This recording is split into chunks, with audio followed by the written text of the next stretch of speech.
Hi. We are at physics today.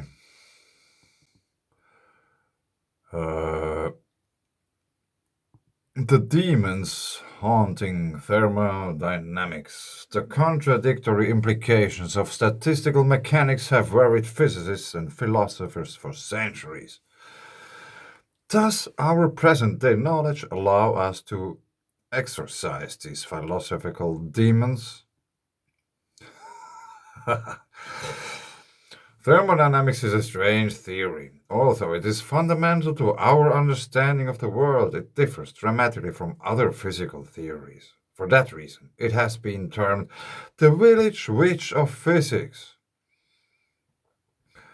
Some of the many oddities of thermodynamics are the bizarre philosophical implications of classical statistical mechanics.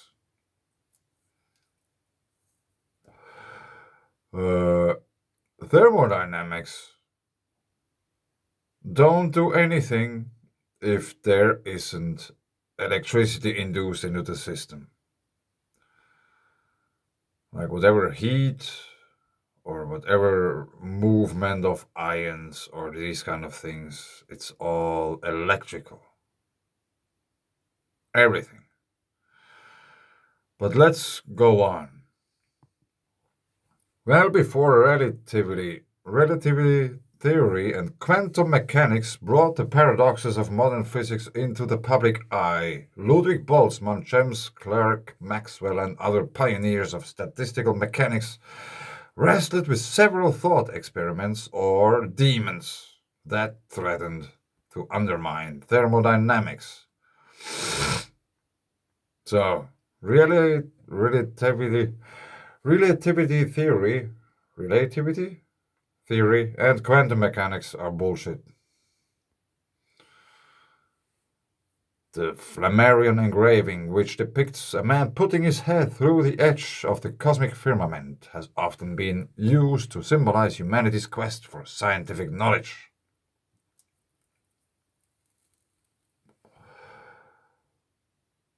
Yeah, what you will see here is the electric universe.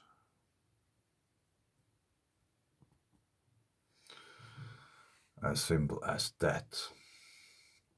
But let's go on with that. I read this, it's really funny. Despite valiant efforts, Maxwell and Boltzmann were unable to completely vanquish the demons besetting the village witch of physics, largely because they were limited to the classical perspective. Okay, scientists who refuse to learn. Today, experimental and theoretical developments in quantum foundations have granted present-day researchers and philosophers greater insights into thermodynamics and statistical mechanics.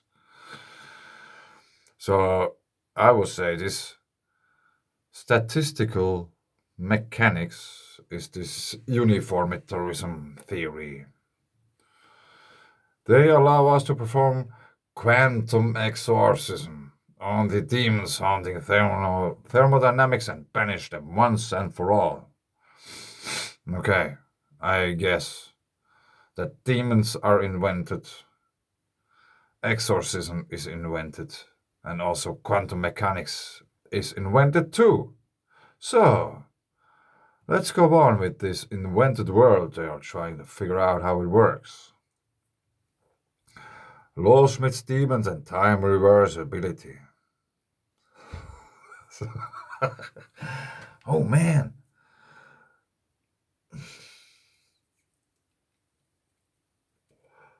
Boltzmann, a founder of statistical mechanics and thermodynamics, was fascinated by one of the latter fields' seeming paradoxes. How does the irreversible behavior demonstrated by a system reaching thermodynamic equilibrium, such as a cup of coffee cooling down or a gas spreading out, arise from the underlying time reversible classical mechanics?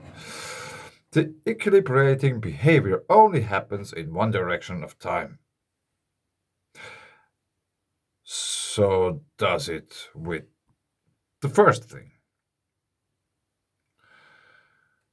Uh, like,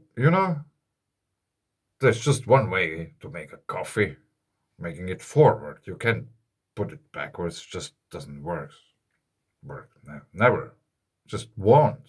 How much ever you will imagine stuff, it just you won't be able to do it. You know?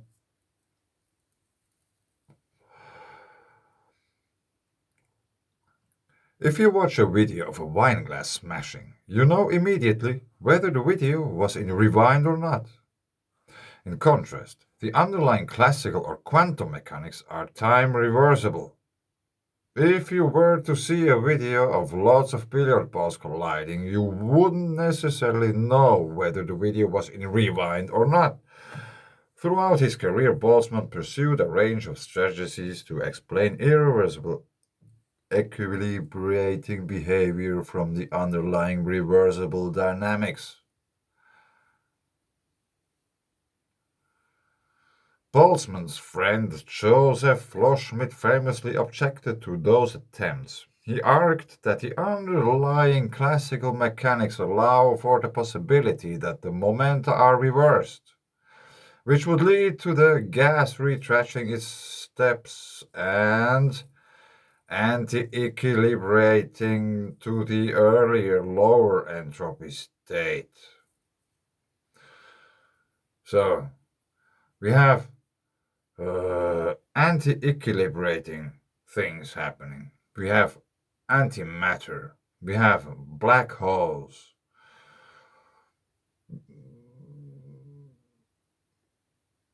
You know, they still can't prove any of that. This is just like a waste of thought and energy in order to somehow try to form the reality as you wish it is. This is as far away from understanding reality as you can get. Like, this is just like,